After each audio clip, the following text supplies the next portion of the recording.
Oi, gente, tudo bem? Eu sou a Michelle Cabral e hoje vamos iniciar o projeto Enem, uma parceria entre o SESC e o Popular. Juntos, essas duas grandes marcas vão trazer uma série de conteúdos voltados para a preparação do aluno para essa prova tão importante. Afinal, atualmente o Enem é a principal forma de ingresso para quem deseja cursar uma universidade pública. Então se preparem, fiquem com a gente que até a data do último teste nós teremos inúmeros conteúdos publicados em nosso Instagram, site e no canal do YouTube de O Popular. Fiquem atentos para acompanhar toda a programação. E para começar, a aula de hoje é sobre redação. Fiquem com a gente e aproveitem todo o conteúdo. Olá, pessoal! Hoje vamos conversar sobre a construção de um projeto de texto dissertativo argumentativo. Quais são os passos para você escrever um texto de excelência no Enem? O primeiro passo é a leitura da coletânea. Muita gente acha que pode partir já para a produção escrita sem considerar quais são as orientações, mas se um elaborador de prova construir uma coletânea para você, é óbvio que é para te ajudar a escrever um texto de excelência. O primeiro passo é você identificar quais são as palavras-chave desse processo. Por exemplo, se você tem como tema a persistente violência contra a mulher, não basta você dizer sobre a violência contra a mulher, é preciso você dizer por que ela persiste.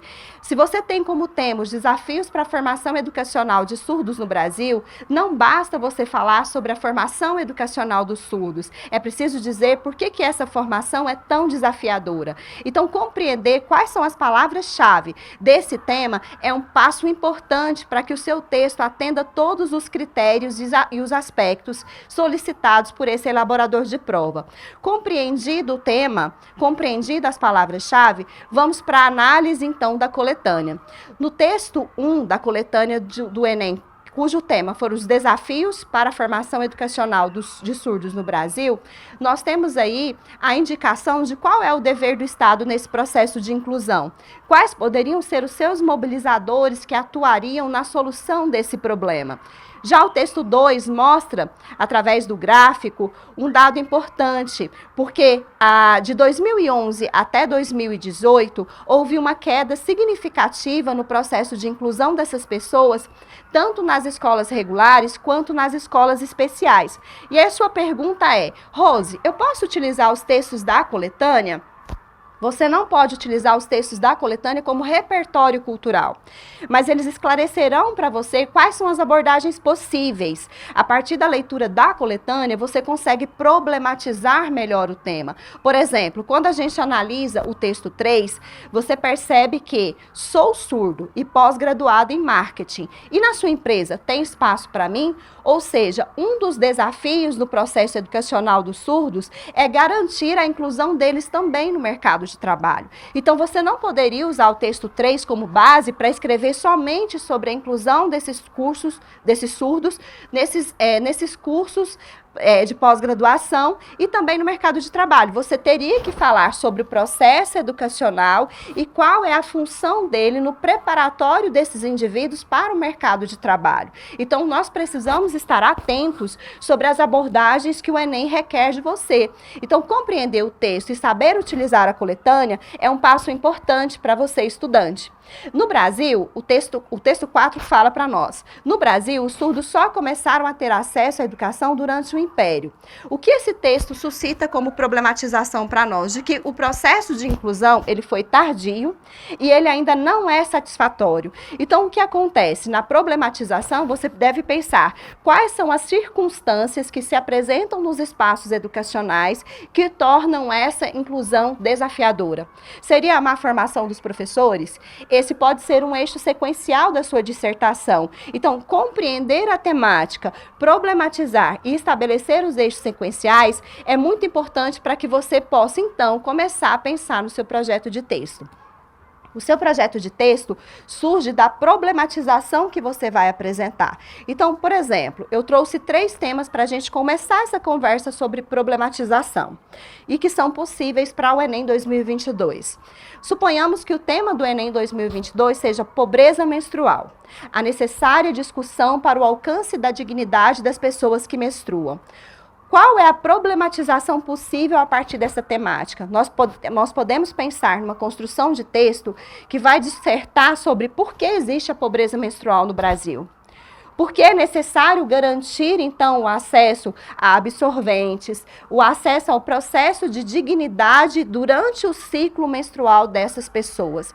E por que nós utilizamos pessoas que menstruam? Porque também é importante, na sua dissertação argumentativa, você considerar a diversidade cultural, a diversidade relacionada à orientação sexual das pessoas. Então, ter uma dissertação que traz uma abordagem democrática também é muito importante para você. Além disso, nós temos que considerar 2 eixos para a construção dessa introdução. Já já eu te falo o que você deve construir no primeiro parágrafo como tópico frasal para dar uma sequência dissertativa de validade, de excelência, para garantir para você equilíbrio emocional, racionalidade e lógica textual no desenvolvimento da sua prova. O tema 2 é a problemática do trabalho análogo à escravidão na contemporaneidade. Por que a gente vai falar sobre trabalho análogo à escravidão? Porque foram inúmeras notícias que foram veiculadas nos jornais relacionadas a trabalho análogo à escravidão. Então, os temas da redação do Enem, eles não são inéditos no sentido de surpreender. São temas que foram recorrentes, que participaram das notícias durante a divulgação midiática no ano de 2021 e de 2022. E foram vários os escândalos, vários os problemas relacionados a trabalho análogo à escravidão. E como que a gente vai problematizar esse tema? Eu preciso pensar, por que existe trabalho análogo à escravidão no Brasil? No caso do tema 2, não existe uma especificação de Brasil. Pode observar que aí eu não coloquei uma especificação. Nesse caso, você pode falar sobre trabalho análogo à escravidão no mundo. Você não precisa especificar Brasil. Embora os temas do Enem, eles tenham uma ótica de abordagem mais voltada para caráter nacional. Porque o que o Enem quer? Que você apresente uma problematização relacionada à nossa realidade social, econômica, política, ambiental. Então, é importante que você compreenda isso. Quando existe no tema uma verticalização para Brasil, você vai fazer uma abordagem relacionada, por exemplo, acontece trabalho análogo à escravidão nos Estados Unidos? Acontece, eu tenho um repertório cultural interessante, então você faz uma análise comparativa de como que acontece nos Estados Unidos e se essa situação é semelhante à do Brasil. Certo? Como que problematiza, então, Rose? Por que existe trabalho análogo à escravidão no Brasil? Esse é o seu eixo de desenvolvimento. Você precisa escolher 2. As pessoas se sujeitam ao trabalho análogo à escravidão porque elas não têm uma formação educacional satisfatória que possa promover para ela uma mobilidade social mais significativa. Então a precariedade da educação no Brasil pode ser um eixo interessante para dissertar? Pode ser. Por que as pessoas se submetem ao trabalho análogo à escravidão? Porque ainda existe uma falta de inclusão dos indivíduos, por exemplo, que são vítimas de um processo histórico de recusa, de exclusão, por exemplo, os negros, as mulheres. Houve uma inclusão tardia de trabalho remunerado, de acesso à educação, de investimento em atividades educacionais que possam proporcionar para essas pessoas espaços de trabalho com dignidade, sem situação degradante. Então, esses aspectos, eles são significativos para que eu possa construir o meu eixo. Rose, então eu posso dizer que o trabalho análogo à escravidão no Brasil acontece em virtude da tardia inclusão de determinados indivíduos na sociedade de forma digna e em virtude da invisibilidade ou da desigualdade social. Isso pode ser eixo para a construção de discussão no meu desenvolvimento? Pode, com certeza. Então, estou entendendo. A problematização, ela surge a partir do questionamento de por que aquilo é um problema. E eu preciso de 2 respostas para a construção dessa introdução? Exatamente. O tema 3 é o envelhecimento da sociedade brasileira e o necessário combate ao etarismo. Eu preciso pensar sobre essa frase. A sociedade brasileira tem envelhecido? Por que ela tem envelhecido? E por que que esses indivíduos são vítimas de etarismo, que é o preconceito contra, no caso, o idoso. O etarismo é um preconceito em relação à idade. Mas no tema 3 está bem especificado que é em relação às pessoas que envelheceram. Esse é um tema muito importante, que você deve investir na leitura dele. Ele é possível de ser um tema da redação de 2022? É possível. O governo federal tem programas de assistência. A gente teve recentemente uma reforma previdenciária que mostra que as pessoas vão ter que trabalhar por mais tempo. Então, o processo de envelhecimento da sociedade brasileira, ele precisa ser visto de um ponto de vista mais positivo, para que as pessoas possam entender que é possível envelhecer bem e de forma produtiva. E por que essas pessoas sofrem etarismo? Porque a nossa sociedade ainda tem uma concepção de ideologia do que tem valor baseado na perspectiva da sociedade ocidental. E quem era o velho para a sociedade ocidental? Alguém que pode ser descartado.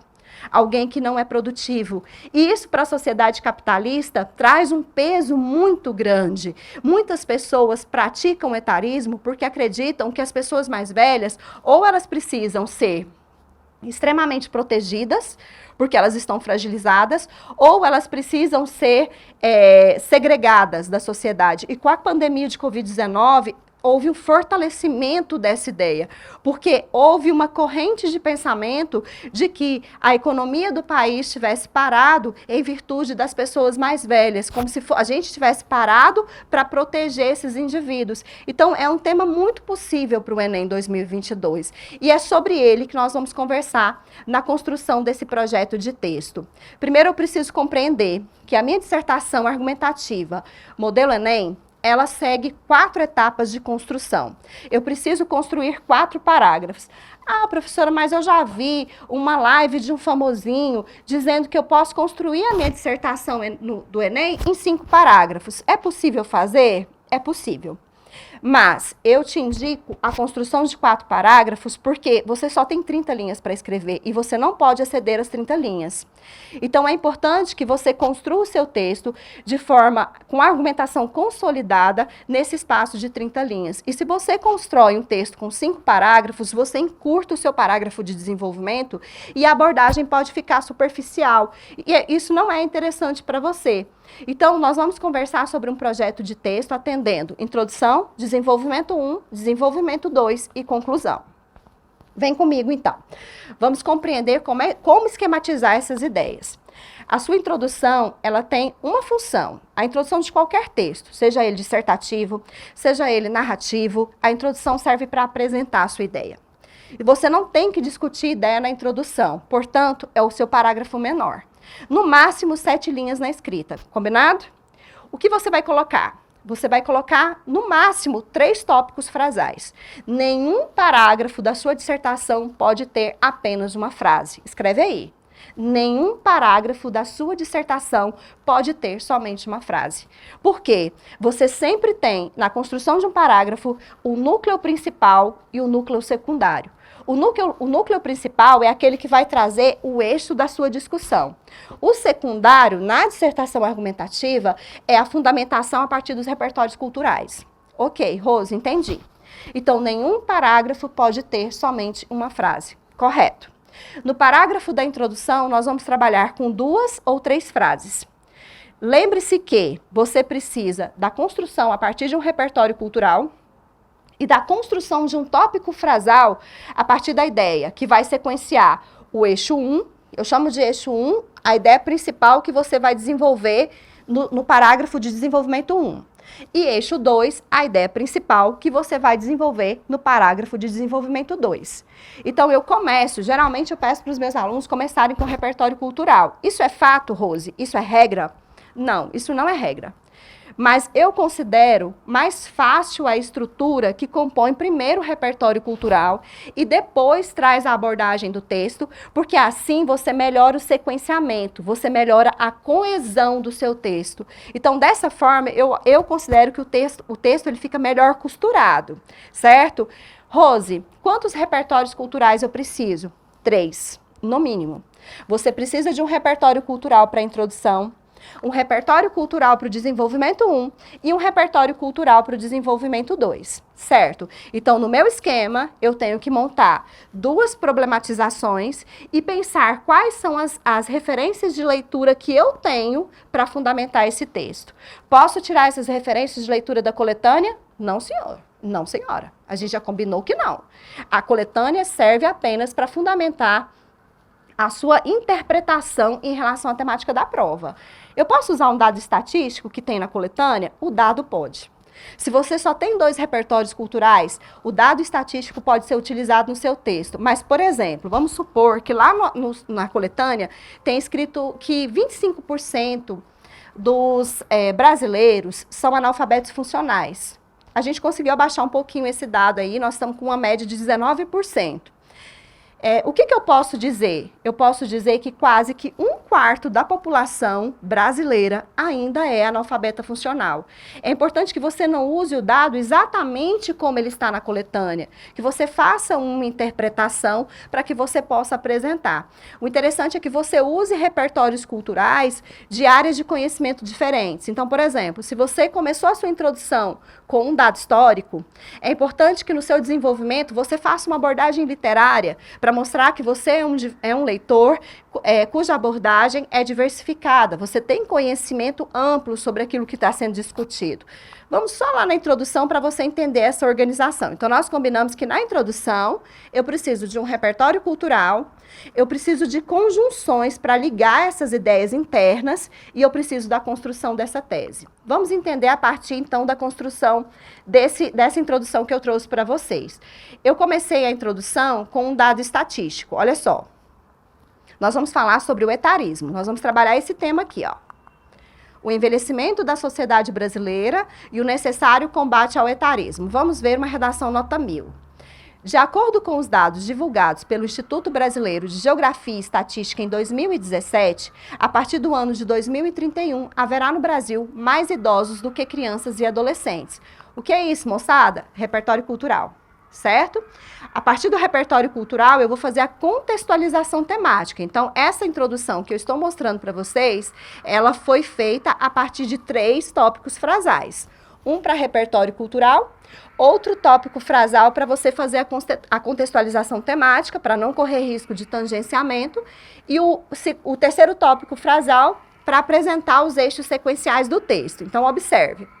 Esse indiscutível envelhecimento da sociedade brasileira, que indiscutível envelhecimento? O que eu disse no repertório cultural, ó, que a partir do ano de 2031 haverá no Brasil mais idosos do que crianças e adolescentes. Percebe que eu fiz uma conexão? Isso é importante.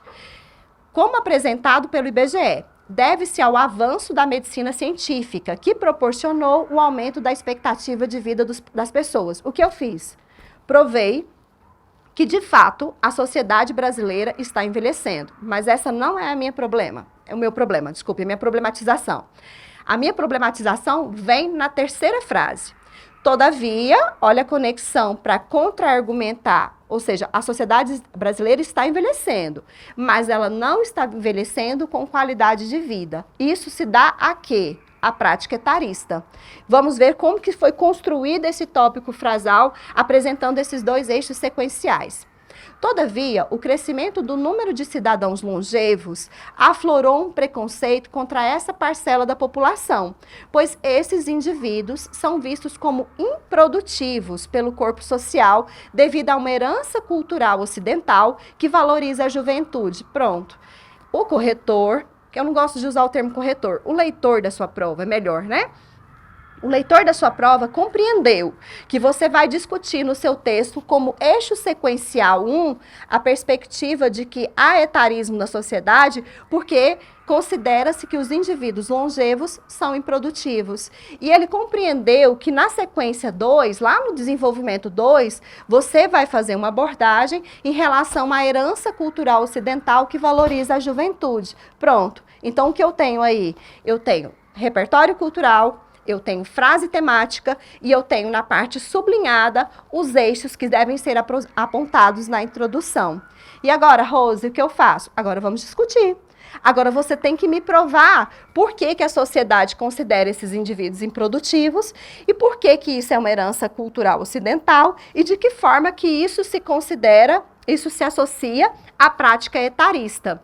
Olha só, primeiro parágrafo de desenvolvimento. Em primeira análise, os parágrafos de desenvolvimento, você vai observar que existe o uso de uma conjunção para relacioná-los. Porque existe, na competência 4 do Enem, eles exigem que você faça uma relação interparágrafo. O que é isso? É uma relação entre os parágrafos. E você deve fazer relação intraparágrafo, que são as conjunções que você vai utilizar internamente no parágrafo para fazer a associação dessas ideias. Então, em primeira análise, a filosofia capitalista da contemporaneidade transformou o valor do indivíduo de acordo com sua capacidade de acumular riquezas. Desse modo, olha a conjunçãozinha fazendo a relação entre o que eu uso como repertório cultural e qual vai ser a minha abordagem argumentativa. Desse modo, aqueles que não produzem capital são considerados improdutivos, portanto, dispensáveis. Considera-se que os idosos são encaixados nesse grupo, uma vez que não participam com tanta intensidade da economia do país como produtores ativos de trabalho. Vera Wang, designer de moda estadunidense, somente entrou para a indústria da moda aos 40 anos e hoje, com mais de 70, é uma das profissionais mais reconhecidas do meio. Entretanto, pessoas mais velhas no Brasil, diferentemente de Vera, são desvalorizadas no mercado de trabalho e muitas são excluídas de tal esfera, o que reforça a visão de que são improfícuos, ou seja, são improdutivos.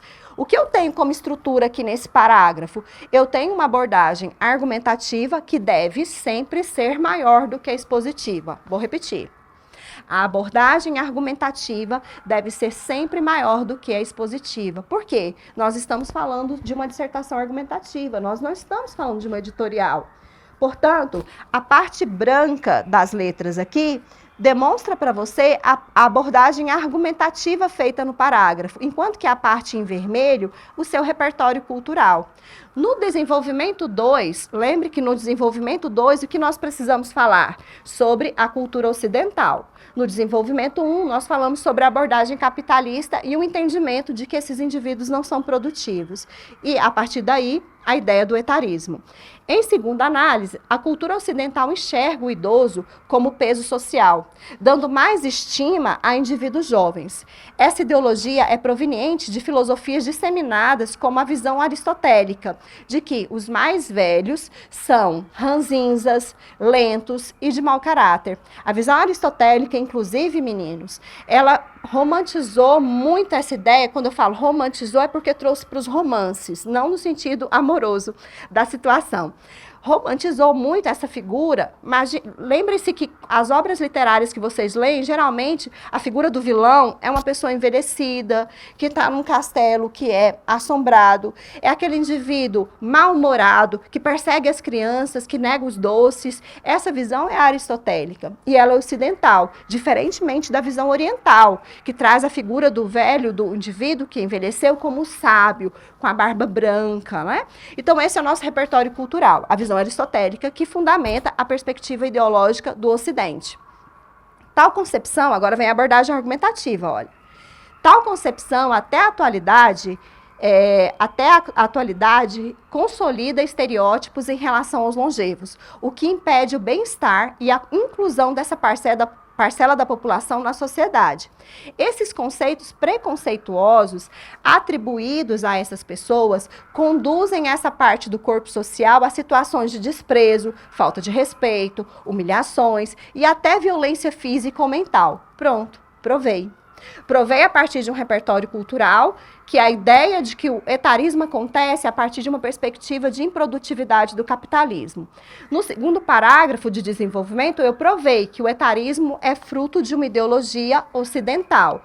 Ok, agora vamos para a conclusão. A conclusão exige de você uma série de detalhes. Preste bastante atenção porque olha naquele esquema. Volta para o esquema e observa. O que nós fizemos no desenvolvimento 1? Abordagem expositiva, abordagem argumentativa. Olha lá. Abordagem argumentativa é a parte branca.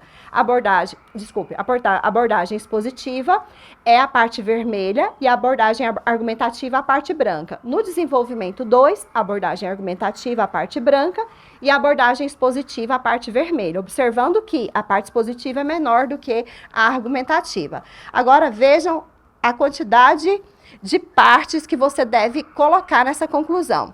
Rose, essa conclusão do Enem, ela foi criada pelo Enem. Primeiro, meninos, ela foi criada pelo Enem. Isso significa que você tem que seguir passo a passo o que ela determina para você. O Enem determina que você tem que retomar a tese. O Enem determina o uso de 5 elementos para você resolver esse problema. Eu preciso dizer quem vai fazer a ação, qual é essa ação, como ela vai ser feita e para quê. E um desses elementos precisa estar detalhado. A pergunta que vocês sempre fazem é, eu preciso de 2 soluções? Porque eu tenho 30 linhas, professor, eu já escrevi, faltam 5 linhas para eu concluir meu texto, e agora? Presta atenção, se a sua solução resolver os 2 problemas que você apresentou na introdução, você pode fazer somente uma. No caso do texto que nós estamos analisando, é impossível. Porque eu trouxe um problema relacionado à improdutividade e eu trouxe outro problema relacionado à ideologia. Então, eu preciso de solução para tornar os indivíduos produtivos e eu preciso de solução para reverter essa situação ideológica preconceituosa que vigora na sociedade. Então, a não ser que você consiga relacionar esses 2 pontos e essa solução... porque no Enem não há uma possibilidade de você não resolver o problema. Como existem outras dissertações argumentativas, em outros processos avaliativos, que você pode fazer uma dissertação com conclusão por síntese. O Enem exige uma solução.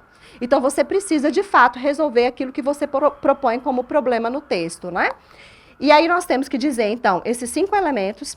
E para terminar o seu texto, você precisa voltar para o seu intertexto de introdução, para a gente conseguir fazer um ciclo do texto. Seu texto faz isso, ó.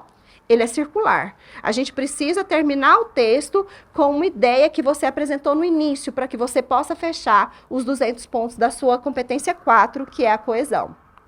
Então, vamos lá. Olha o quanto ficou coloridinho, tá vendo?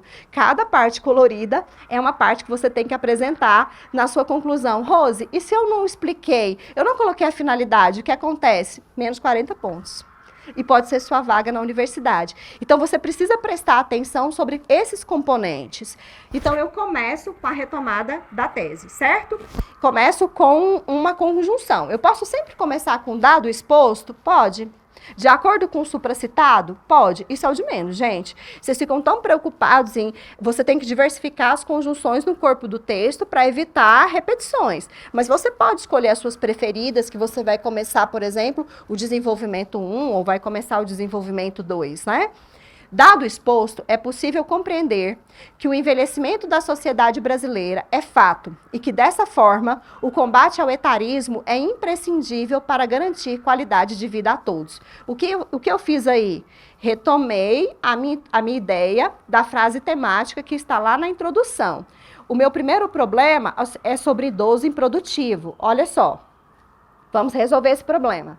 Para romper a ideia de que idosos são improdutivos, é necessário que quem vai fazer a ação? Ministério do Trabalho, aliado ao Ministério da Educação. Por que garanta está no singular? Porque ele vai concordar com o sujeito principal dessa frase, que é o Ministério do Trabalho. Aliado ao Ministério da Educação, funciona como um adjunto adverbial de companhia. Então, o verbo vai concordar com o sujeito, certo? Então, quem vai fazer? O Ministério do Trabalho. O que ele vai fazer? Ele vai garantir, ó. Garanta é a ação. Garanta por meio de workshops. Por meio de workshops está em amarelo porque é um meio. É como essa ação vai ser desenvolvida. A ação tá... Eu coloquei a ação intercalada. O adjunto adverbial de modo, ele tá ali bem no meio e aí vem a sequência da ação, olha. O que ele vai fazer? Garanta inovações tecnológicas e cursos acadêmicos voltados para esses indivíduos. Para quê? Com o fito de garantir a inserção dos mais velhos no mundo digital e a valorização profissional deles. Eu não tenho detalhamento, vocês perceberam? O detalhamento está no segundo. Outro sim, para extinguir os estereótipos herdados da cultura ocidental em relação aos longevos, é preciso que quem? O Ministério da Educação. Quem que é o Ministério da Educação?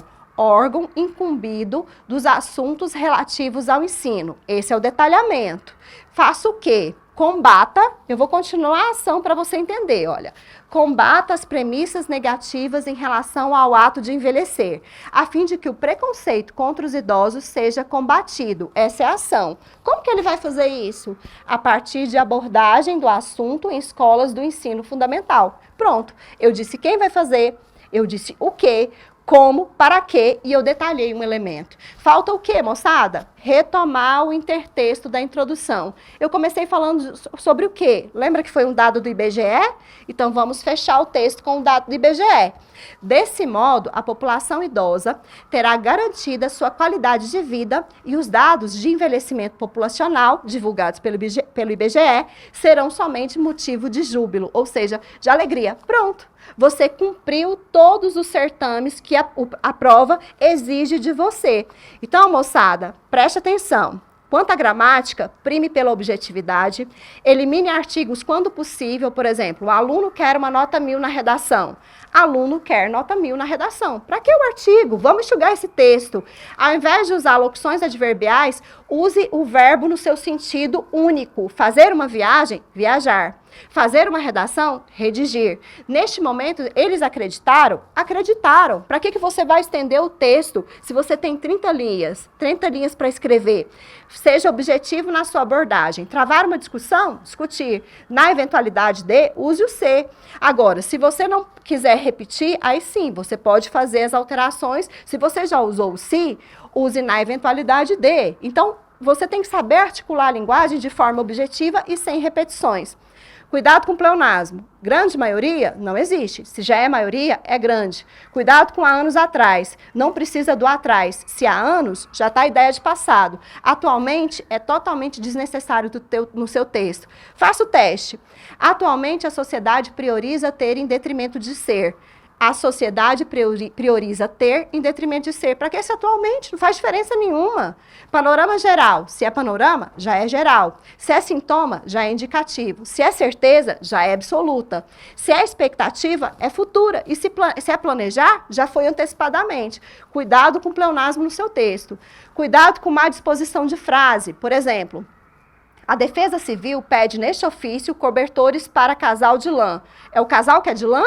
Vamos consertar? A Defesa Civil pede, neste ofício, cobertores de lã para casal. Coloque junto os núcleos para evitar ambiguidade. Isso é um problema sério estrutural, certo? Prioriza a fórmula, sujeito, verbo, complemento, adjunto adverbial. Porque assim você enxuga as vírgulas. Vírgula não é pausa para respirar. Se fosse assim, o asmático teria um texto, a pessoa que não tem asma teria outro. A vírgula tem função semântica e sintática. Estude vírgula. Em uma outra conversa, talvez a gente possa esclarecer o uso dela. Orientações importantes. Escreva no máximo 30 linhas. Eu nem vou falar do mínimo, porque você não vai para o Enem escrever 7 linhas, pelo amor de Deus, né?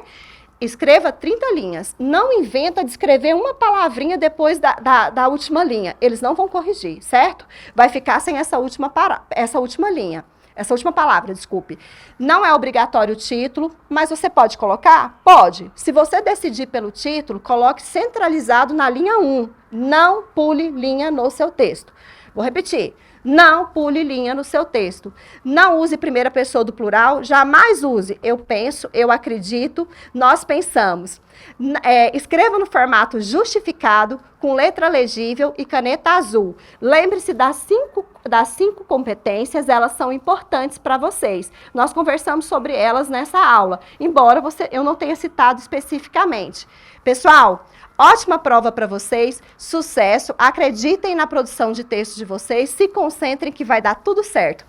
Beijo grande e até a próxima!